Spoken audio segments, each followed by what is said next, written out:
Hey everyone, this is Exploring Fiction, and welcome back to another video. So guys, recently I rewatched The Hobbit, An Unexpected Journey, and I have some thoughts on it that I want to express in this video. So the popular consensus online is that the Hobbit movies are mediocre to poor at best, both as movies and as adaptations, and I still agree with this overall. The Battle of the Five Armies is a meandering and mostly uninspired mess, and adding the character of Tauriel and her romance with Killy in the Hobbit movie trilogy was a really bizarre decision. I think overall, though, The Desolation of Smaug, the second movie, is definitely watchable, but out of the three movies, I believe An Unexpected Journey is the most faithful representation and adaptation of The Hobbit. It still has problems, don't get me wrong. I know that The Hobbit is more lighthearted and whimsical than Lord of the Rings, and that's what Peter Jackson was going for at many points in the movie, but there are some parts where it gets too unbelievable, even for Middle-earth. And let me tell you what I mean by that. In multiple instances, when the dwarves, Gandalf, and Bilbo are running or fighting, it gets too wacky, even in a fantasy setting. See, with Lord of the Rings, Legolas sliding down steps on a shield or climbing an elephant in battle is believable because of what we're told in the story and the context of the abilities of the elves.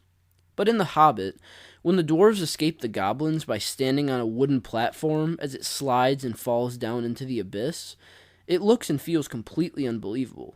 Yeah, we're in Middle-earth, where we've seen characters do fantastical things, but those things were built up in the story and context, whereas the dwarves surviving a giant fall by balancing on a wooden platform in thin air is not. This happens many times throughout the Hobbit trilogy, and while it somewhat takes me out of my immersion in the movie, I'm not too bothered by it because, like I said before, I know the filmmakers were just trying to capture the more fairy tale-like aspects of the story.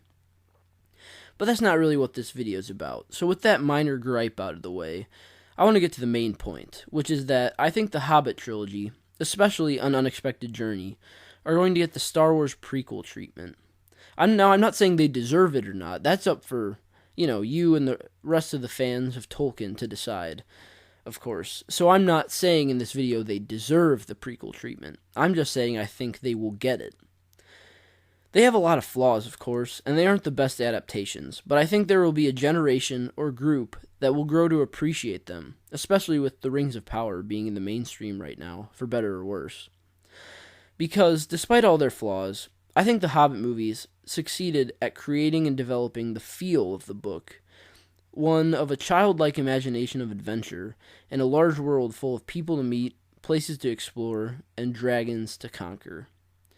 So you can feel free to disagree with me, and let me know in the comments below if you agree with me or not.